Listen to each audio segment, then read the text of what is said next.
Hey, what's up, you guys? Alright. I know I missed to post a video last week, but I'm sorry, guys. I was kind of busy with my day job and some errands. But hey, I'm back now, and thank you guys for always joining me in this channel. So, we know one of our favorite smartphone brands, Realme, has been dominating the entry level and the mid range segment. And right now, in their bid to widen their user base, they're trying to enter the flagship space. And their current offering, they called it the Realme X3 SuperZoom. I'm really excited to share my experience about this smartphone with you guys because I think it's one of the most interesting releases we had in a while. So, at the end of this video, we'll answer some burning questions. Is this really a flagship killer? Who is it for? And of course, some common questions like why buy this one instead of the Realme 6 Pro? So, we'll discuss that later, so stay tuned for that. So, I guess we'll not keep you waiting. Oh wait, did we show our unboxing video for this one, Deepa? Well, I guess we'll be sharing our unboxing first before we go to the review. Deal? Okay, let's go, guys.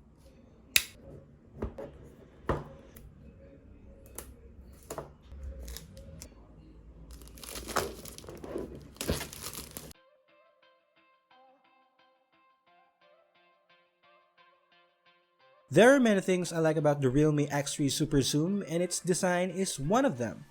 I think Realme has made great improvements in this area without deviating from the design philosophy of other Realme handsets. Its backing is made of glass that's protected by Corning Gorilla Glass 5. Unlike the previously released smartphones, the X3 SuperZoom negates fingerprints. That's why I love to use the phone without a case. But of course, I think the handset is also very slippery, so you have to be careful not to let it slip on your hands. The frame is made of plastic with a matte finish, and it comes with a different grayish silver tone compared to the backing. Once laid flat on the table, the Realme X3 SuperZoom will instantly mimic a rocking chair because of the protruding camera bump. On the right, you'll find a dimpled area where the power button lies. It also doubles as the fingerprint sensor. Speaking of, the sensor is quite zippy and could hardly miss our touches. We could tell that the power button has a different texture when compared to the frame. It also comes with sharp edges that could temper the continuity of the matte exterior of the frame. The volume buttons at the left are clickable and serves its purpose as expected. For me, it's also a glaring thought that we don't have a headphone jack. For sure, Realme has plenty of affordable Buds Air devices, but no other Android wireless supporting earphones can beat the audio jack. The bottom firing speaker is loud enough for multimedia consumption. It could definitely fill the room, but it's still not stereo. It is accompanied by the USB Type-C, the primary microphone, and the SIM tray. Speaking of, the SIM tray comes with 2 slots but does not accommodate a micro SD card. But hey, the 256 gigs of storage is a big room to fill. So the Realme X3 SuperZoom comes with a large 6.6-inch display. This is only LCD, and I know most of you might be asking why it's only LCD because most of its peers are now rocking an LED panel. Well, I guess this phone answers that by deploying a 120Hz display refresh rate. The display quality is pretty solid among all the LCD phones we've used. Bezels are quite thin, but there's still a noticeable chin. On top left, there's a pill-shaped cutout for the dual selfie camera, and squeezed in the top middle are the earpiece and the proximity sensor. The display packs a 1080p by 2400 pixel resolution framed in a 20:9 aspect ratio and 399 ppi pixel density. For me, the display is quite good. Brightness needs more punch for an LCD panel, but I think for a normal user, you won't see any difference. The contrast is also on point. The Realme X3 SuperZoom handles blacks very well. I could also say the same thing with the color reproduction. The Realme X3 SuperZoom also supports dark mode and eye comfort toggles to fit users' preference, especially when using the handset at night. There's also a slider from cool to warm in the display settings. On top of that, turning on the OZ Vision effect adds crisp and vividness in your display. And of course, we'll talk about one of its selling points, the 120Hz display. You can force the screen to 120Hz or 60Hz in your refresh rate setting. Personally, I use Auto Select. This allows the system to optimize the refresh rate depending on your smartphone activity or apps being used. On top of that, it also conserves your battery consumption. You'll get 120Hz refresh rate when scrolling the interface or browsing the settings app. That is, if you set 120Hz or auto in the refresh rate setting. And unfortunately, there are only limited games that can run on 120Hz. The Realme X3 SuperZoom is not just about display. In fact, the company has classified the handset to be their flagship device in the country. At the heart of this smartphone is the Qualcomm Snapdragon 855 Plus.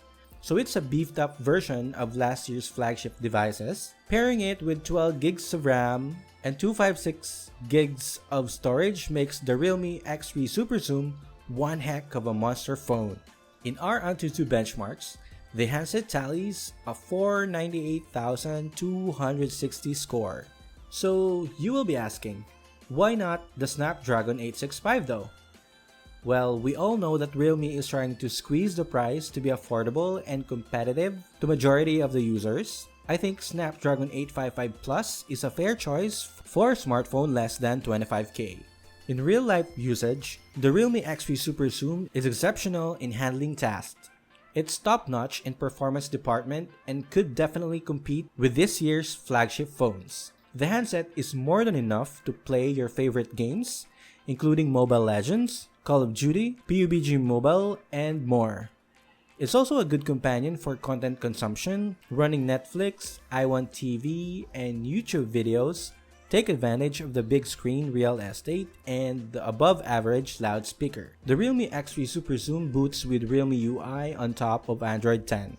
As usual, we love how close to stock Android the interface has become since Realme implemented its own UI. Every elements in the interface are in their proper place. The icons are also simple and minimalist. I also love the fact that notification shade and control toggles are found on one place. On top of that, you'll also have the option to activate the app drawer for a more traditional Android experience.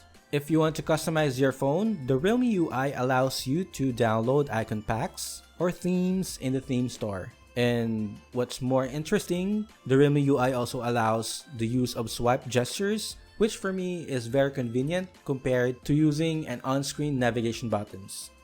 So there's also a smart sidebar which I don't normally use. It's normally positioned at the edge of the screen, so you can put your favorite apps or quick tools in this retractable area. So the next meat of our conversation is the camera. Based on the smartphone's SuperZoom moniker, the handset flexes its powerful telephoto lens with a periscope, giving us up to 5 times optical zoom and, get this, 60 times hybrid zoom. So the periscope sensor is piled up at the top of this vertically piled camera module, and aside from that, it also has a Samsung GW1 64MP main camera, another 8MP camera for the ultra-wide lens, and of course the 2MP macro cameras. So that will be 4 cameras all in all. The 64MP main camera captures photos in 16MP by default. You can opt to use 64MP mode for more details, but also with the addition of noise and no HDR function. The ultra-wide sensor has a 119-degree field of view, and the macro camera is still a fixed focus camera which takes decent close-up shots at 4 centimeters. Photos taken in daylight are pretty solid. Details are on point with great color saturation and contrast. It also looks natural, and the shots also come with wide dynamic range. Turning on the AI dazzle color will make the colors pop, but not to the point of oversaturation. The 8MP ultra-wide sensor is also a worker. Shots with this camera also offers great detail and wide dynamic range, especially when AI dazzle is turned on. The 8MP telephoto SuperZoom camera produces shots with great details. You can toggle to different zoom configurations like x2, x5, or x10 zoom using the camera dots on the camera interface. I could tell that the sweet spot is x10 zoom, and beyond that, photos lack detail and noise gets prominent. In low light, shots are fine with decent noise management. Using camera mode improves the photo quality a lot. Photos also come as sharp, shadows are recovered, and noise reduction is subtle. If it's your cup of tea, you can also use the telephoto camera for low light shots.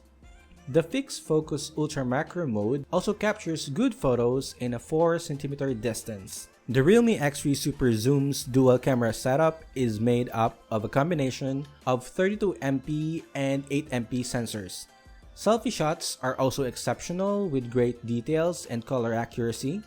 Dynamic range is also wide enough. On top of that, since this is a dual camera, you can take ultra-wide selfies. The Realme X3 SuperZoom is packed with 4200 mAh battery. For fair to moderate use, the smartphone could last a day and even until the next day. In our charging test, we charged the smartphone from 0% to 10% in just 59 minutes. Realme is advertising 55 minutes to full charge, and I think the difference in our test is quite acceptable. So, okay guys, I know the term flagship killer has been an overused term for a smartphone that has flagship features in a very considerable price. But if I'm to give that distinction to a smartphone right now, I think the Realme X3 SuperZoom could easily grab that one. Yeah, the Realme SuperZoom proves that it's a very balanced smartphone. This means that it's not just a one-trick pony. You know what? I'm quite impressed for its 24,990 price tag, and it's hard not to recommend this phone for those looking for the best value out of their hard-earned money.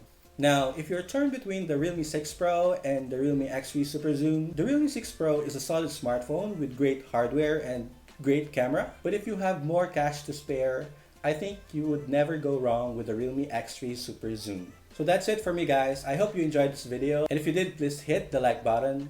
Also, if it's not too much to ask, please subscribe to our channel for more videos like this, and also hit that bell notification icon so you won't miss anything when we publish new videos. So I guess that's a wrap guys. Thank you very much for always joining me, and I'll see you in the next one.